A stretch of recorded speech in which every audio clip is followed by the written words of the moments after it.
तो दोस्तों अगर आप डील करते हैं फ्यूचर ऑप्शंस के अंदर तो ये वीडियो आपके लिए काफी इंपॉर्टेंट होने वाला है, क्योंकि मैं बताने जा रहा हूं इनकम टैक्स का क्या इंपैक्ट होगा हमारे फ्यूचर्स ऑप्शंस की ट्रेडिंग के ऊपर। नमस्कार दोस्तों, मैं हूं दीपक बैसला और दोस्तों ये वीडियो आपके लिए काफी हेल्पफुल होने वाले, कृपया इसे एंड तक देखें।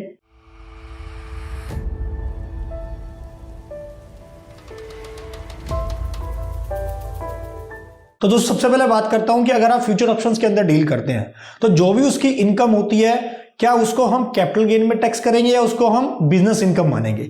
तो दोस्तों इसका सिंपल सा सीधा आंसर है, उसको हम बिजनेस इनकम ट्रीट करेंगे, ना कि उसको हम कैपिटल गेन इनकम।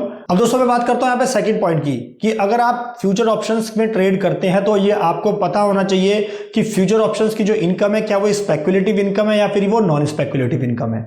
तो दोस्तों अगर मैं पढ़ता हूं सेक्शन हमारा section 43 subsection 5 of income tax act 1961, जिसमें डिफाइन है कि स्पेकुलेटिव ट्रांजेक्शन का मतलब क्या होता है। तो दोस्तों उस सेक्शंस के अंदर कुछ एक्सेप्शंस दी गई हैं, जिसके अंदर फ्यूचर और ऑप्शंस को रखा गया है। एक्सेप्शंस देने का मतलब है कि फ्यूचर ऑप्शंस की इनकम को स्पेकुलेटिव इनकम के दायरे से बाहर रखा गया है। जी हां दोस्तों, इसका मतलब फ्यूचर ऑप्शंस की हमारी जो इनकम है वो एक नॉन स्पेकुलेटिव बिजनेस इनकम है, यानी कि उसको हम एक नॉर्मल बिजनेस इनकम यहां पे ट्रीट करेंगे, उसको हम स्पेकुलेटिव बिजनेस यहां पे नहीं मानेंगे।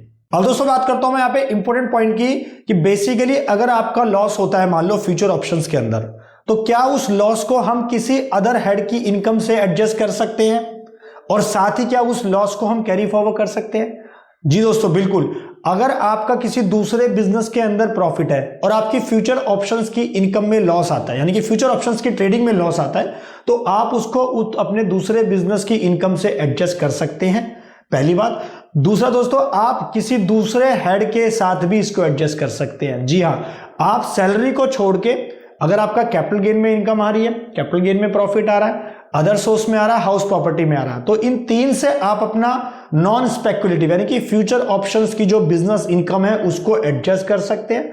और साथ ही दोस्तों यहाँ पे इंपॉर्टेंट पॉइंट क्या है कि आप अगले 8 साल के लिए, यानी कि जो भी आपका लॉस है उस साल का फ्यूचर ऑप्शंस की ट्रेडिंग में करने की वजह से जो भी आपका लॉस आया है, उसको आप अगले 8 साल तक कैरी फॉरवर्ड कर सकते हैं, यानी कि आने वाले साल तक वो आपका लॉस कंटिन्यू रहेगा, और आने वाले सालों में जैसे जैसे आपकी कुछ इनकम आती है तो वो उनसे एडजस्ट हो सकता है फ्यूचर ऑप्शंस की इनकम से। तो दोस्तों मैंने बताया आपको इस वीडियो के अंदर बेसिकली कि हमारा जो फ्यूचर ऑप्शंस की इनकम होती है वो हमारी कैपिटल गेन के अंदर ना होकर हमारे बिजनेस इनकम के अंदर टैक्सेबल होती है, यानी कि नॉर्मल बिजनेस इनकम उसको माना जाता है। सेकंड दोस्तों, उसको हमारा क्या यहाँ पे नाम दिया गया है, नॉन स्पेकुलेटिव ट्रांजेक्शन बोला गया है, यानी कि नॉन स्पेकुलेटिव बिजनेस इनकम बोला गया है, स्पेकुलेटिव इनकम के दायरे से इसको बाहर रखा गया है। तीसरा दोस्तों जो इंपॉर्टेंट पॉइंट था कि हमारा जो भी फ्यूचर ऑप्शंस का लॉस होता है वो एडजस्ट हो सकता है house property, capital gain, other source की इनकम के साथ दूसरे हेड से, और साथ ही अगर आपका कोई दूसरा बिजनेस की इनकम है तो उससे भी एडजस्ट हो सकता है।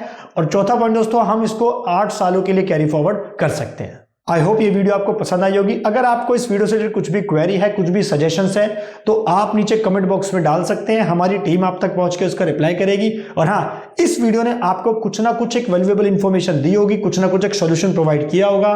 तो दोस्तों इसलिए इस वीडियो को हमारी लाइक करें, शेयर करें, और दोस्तों ज्यादा से ज्यादा अपने चैनल को सब्सक्राइब करना, नीचे लाल बटन है उसको दबाएं, ताकि ऐसे इंफॉर्मेटिव वीडियो आपको टाइम पे मिलती रहे। Thank you.